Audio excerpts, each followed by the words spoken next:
Welcome back to Access Anime. I'm Henshin Ikeda, and today I'll be doing a walkthrough and review of Magi Episode 5. Now, if you remember from last episode, a couple characters were introduced. Two characters that actually came to mind that were primary were Ren and Baba. Baba actually is the leader of the Kuga clan, which actually saved Aladdin. They found him in the grassy fields about 2 episodes ago, and she brought him in, and she's taking care of him, adding Aladdin to their family. So she's really nice. And sadly, at the end of last episode, she was shot with an arrow, so that was the downside. Now, another character we're introduced to is Ren, and Ren is actually the princess of the Ku Empire, and what she was trying to do was trying to get the Kuga clan to join the Ku Empire in general. But that doesn't really happen, but Aladdin ends up talking to her and talking to Baba, and again, at the end of last episode, she manages to say yes. So Baba says yes. So the Kuga clan is done, and they're now part of the Ku Empire, or at least that's where we thought we were going to be. But again, that was last episode, and the leader Baba was shot with an arrow. Now, that was last episode, and this is a brand new episode, so let's dive right in. And again, I'll keep my comment and my rating at the end of the clip, so stay tuned. But again, we open up the episode, we see Baba was hit with an arrow, and interestingly enough, Aladdin jumps right in, takes Hugo, pulls him out, and they take Baba all the way to a small little tent, and they're trying to nurse her back to health, because she's not actually dead. Believe it or not, she's still alive. So that little arrow, that didn't phase her. She's okay, but she's not 100% right now, so she is borderline to dying still. But still, it didn't really phase her too much. Now, after that opening, we go to a different scene where we see a soldier from the Ku Empire who apparently was also shot with an arrow, and he's going to his headquarters, and we see, I guess the body or this information got straight to the princess, and she was kind of stunned because she thought, wait, how is this happening? I just met with that boy, Aladdin, and then Baba, and they were pretty much solid on we were going to form something. Yeah, no. Apparently we're introduced to another character. His name is Rosa, or Ryza, and Ryza he's not really an official. He would have been a general back in the old empire, but you know, that was back in the day. Now he's more or less watching over the princess. He takes over when she goes off on her own. And apparently he's advising the princess that it's time to stop doing the diplomacy. Stop talking to you like the enemy, let's just wipe them out. And the princess was like, no, this ain't gonna happen. I'm gonna ride on my horse, I'm gonna take Rai with me. Rai's her bodyguard per se right now. And she's gonna ride out and talk to the leader, or at least the Kuga clan, to see what's up and why her soldier was killed. Now, right off the bat, I'm just pointing this out. We already know who the villain is right now. It's Ryza. And Ryza, he's a complete ass, I'm being honest. He says, okay, princess, you can go. I'll stay here and I'll take over your commands. Without even without even thinking about it. So you can tell he was planning something. But I'll get into that later. Moving on. We see in the next scene, we see the Kuga clan getting ready to fight. Now, Dorge, or I call him Dolge, it's pronounced Dolge, it's D-O-R-G-E in the manga. Dolg, or God, I can't pronounce his name. But anyways, he ends up speaking out to everyone saying this is not what Baba would want, we shouldn't do this. But again, all these guys are bloodthirsty, so they just brush him off and they're going to war. So all of the Kuga clan soldiers are gone. But Baba is now awake, and she's starting to get aware of what's happening, but she doesn't get out of bed just yet. However, we're taken to a different scene and we see Ren. Now, we know a little more about Ren now. There's a little more information. She's on the field, she's heading to the Kuga clan, and it kind of leaks out that she cleared a dungeon. So she's also a dungeon clearer, just like Alibaba is. So it's kind of interesting. Now, she's held up by the Kuga clan. They end up jumping her, kind of. They're like she's going through this thin little pass. You got guys above, guys cutting you off, and they're ready to kill her. She gets off her horse, and she's like, no, we need to talk this out. And one of the Kuga clan members pulls a sword on her, and cuts her hair and a little slice on the face, and she didn't even bash an eye. She didn't even move or flinch. She's like, no, I'm here to talk with you. I come in peace. Now it looks like she was about to pull this off. She was about to talk to the Kuga clan, well, the army in general, these guys that are on horseback that are pretty much bent on killing someone just because Baba was hit with an arrow. And apparently one of the other members is like, no, this is just a trick.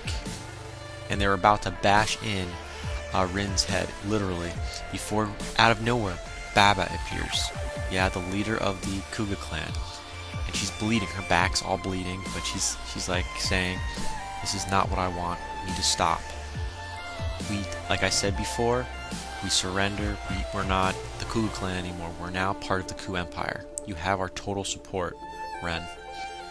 And she kept her end of her bargain. She literally did. They're now one. And what Ren says is, I promise you will become our protectors. You will become part of the Ku Empire. I guarantee it on my life. So that was pretty much solid. Now, this was kind of interesting. On her way back, Rin is attacked by her own men. I didn't believe this at first, but maybe I'm just getting a little too ahead of myself. We do a small little cutscene where we see Baba back at her village. I call it the Yoda scene. Baba is officially dead. She's now on her bed, and she's passed away. And you see her Yoda form, like the Jedi form when someone dies, talking to Aladdin. And of course, everyone's sad. She's self-explaining everything, like you're part of the family. You've learned so much, and I'll always be here. And it was like one of those, aww, like we didn't want to see you die. This was just emotional, a lot of emotional. The whole Kuga clan is all sad. But, that's that with there. Now, going back to Ren is now going back to her headquarters to tell everyone the good news that, the Kuga clan is now part of the Ku Empire. And she's kind of like attacked. She's approached by her own men. So the Ku Empire is all up in arms and they're ready to attack. This is where Ryoza's plan kicks into effect. Like I told you, he had this plan all along. What he did was, he was the one who ended up killing his own soldier, apparently, from the Ku Empire. And at the same time, he was apparently responsible for shooting an arrow at Baba. Maybe not him personally, but that was his plan. So he wanted to make bloodshed because he wanted to wipe out the Kuga clan in general. And by sending the princess out, letting her go her own way to talk to the Kuga clan about who killed who, he was kind of hoping that the Kuga clan was going to kill her in the process, making it easy for him to declare war on the Kuga clan. But that didn't turn out so well. And what would happen was he would be able to become a general, actually become a high-ranking official is what he wanted. But that doesn't work. No. Rin saw past this. She hears everything, so that's kind of interesting. But he's got all of his men up front on horses, and they're ready to fire arrows at her. And they do. His plan unfolds, and now Ryoza is attacking her. But then, out of nowhere, Rin transforms, and she has Rai right next to her bodyguard. But anyways, she stops all the arrows, and that doesn't really faze Ryoza so much. But again, they're attacking back and forth now. It's just Ren and Rai versus an army of about 1,000 or so. All the archers kind of get a couple hit anyways. It's like a back and forth fight. That's what was kind of interesting. And then Ryoza's men, they just keep attacking. And again, Ren and Rai are just defending themselves. And then out of nowhere, apparently, well, we're getting past Baba's funeral and the Aladdin bit, but again, that was really sad. Yeah, I have to pause. I'm like, this is like one of those pause moments that you did not see coming. Rin transforms. She transforms. And she ends up taking out everyone. But it wasn't enough. She runs out of power. And she gets caught by Ryoza. Eventually she gets caught. And what's sad, you see Rai, her bodyguard. He's down on the ground. He's got cuts everywhere. He looks like he's half dead. And Ren has been caught by Ryoza. And he's like, I knew I'd catch you eventually. And all that crappy spiel. And out of nowhere, Ren pulls a sword and she tells Ryozo to fight me in a duel, and he accepts. And it gets even more interesting. Well, this was the sad part at first. Ryozo doesn't play fair. He tells his men, shoot her. So she's been shot 4 times with arrows. 4 times with arrows. That's not a fair duel, that's cheating. And it looks like she's about to die, and it looks like Ryozo was the winner in general. He's about to cut her head off. Now, who would save the day? It's a bird. It's a plane. It's Aladdin. He appears right on time and saves the day. Takes out everyone. Everyone. All of Ryza's men in general. And he literally slaps Ryza. He's dead. He's got to be dead. He's on the ground. Enough said there. And I was like, perfect timing. Perfect timing. And he ends up saving Ren and Rai.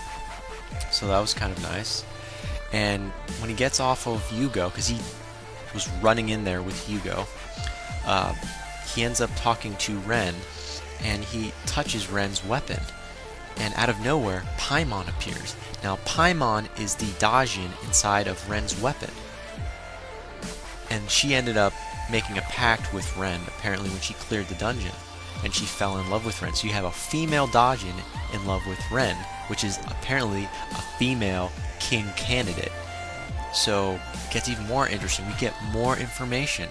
Apparently, the Ku Empire also has a mage, which we've already seen. We already know who he is. And apparently chose Ren to be the next king candidate. Basically escorting her into a dungeon, and she clears it. So now she's a king candidate. So that's interesting. So now we're up to speed. And again, we see Paimon. She's this female. She's literally half naked. Same color as Yugo, so it's interesting. And she can talk. She has a head. And she's actually talking with Yugo and playing with him. He's turning red. It's kind of interesting. And they talk, and she gets the gist of who Aladdin actually is. Now, we're taken to a different scene where we see Aladdin's back at the Kuga clan's village, and the Kuga clan gives Aladdin Baba's staff to Aladdin, and he thanks him. He's like, is this okay? Oh yeah, it's okay. She'd want you to have it. So now Aladdin has Baba's staff. So there's a lot of meaning behind that. Now, also I should point out, this is a little interesting. Aladdin ends up seeing one of the Kuga clan members' swords, because one of the Kuga clan members wanted to give Aladdin his sword, even though he had a staff, and he notices, that sword looks familiar. And then we see a flashback, Goltez. He had that same sword. And then he says, hey, do you guys know a guy named Goltez? That name is familiar. They say a lot of guys in their village are named after that. And there's a good chance that Goltez was from their village. And they end up thank Aladdin for at least seeing him to the end when he died. So that was kind of interesting. And again, Aladdin is now on a little caravan to go somewhere else, and that's where the episode ends. So it's kind of interesting. Now, final thoughts? Well, first of all, Paimon, I want to know more about you, girl. Your powers, your levels, what you do, and why are you so into your king candidate? Just interested. Also, Alibaba. I'm also interested about that. Where are you at? What are you up to? Now we actually get a little more information than I thought we would in this episode. So we know that Alibaba is actually a king candidate, and he has a Dajin probably on him. It's pretty much guaranteed he probably does. And that's almost all my final thoughts. Maybe one more. I'll sneak one more in there. Is the Kuga clan officially part of the Ku Empire now? We don't know, but I'd like to know though. And maybe is Hugo going to get his head back anytime soon? Because he is technically Aladdin's Dajin to a point. Although, I don't know if the other Magi actually has a Dajin of his own. We really don't know. But again, that ends it for my final thoughts. Now, for my rating, I'm going to give this a 4 out of 5. I want to give this a 4.5 out of 5. But there wasn't enough battles, like battle scenes in this episode. So I'm going to give this a solid 4 out of 5. So final rating, 4 out of 5. But again, that ends it for my walkthrough and review of Magi Episode 5. And again, comment down below. Definitely subscribe above. Thumbs up, thumbs down, and check me out on Twitter. Follow me if you want. I still have at least 2 more walkthroughs and reviews to do, so hopefully I'll get to them later on today. If not, I'll have them done by tomorrow morning. Tongue twister. You do so many of these walkthroughs and reviews, it gets to you. But I've got to go, so it's been a pleasure, guys. Before I go, I gotta say it. Can't stop the access, but you can watch the feed. I'll see you later, guys.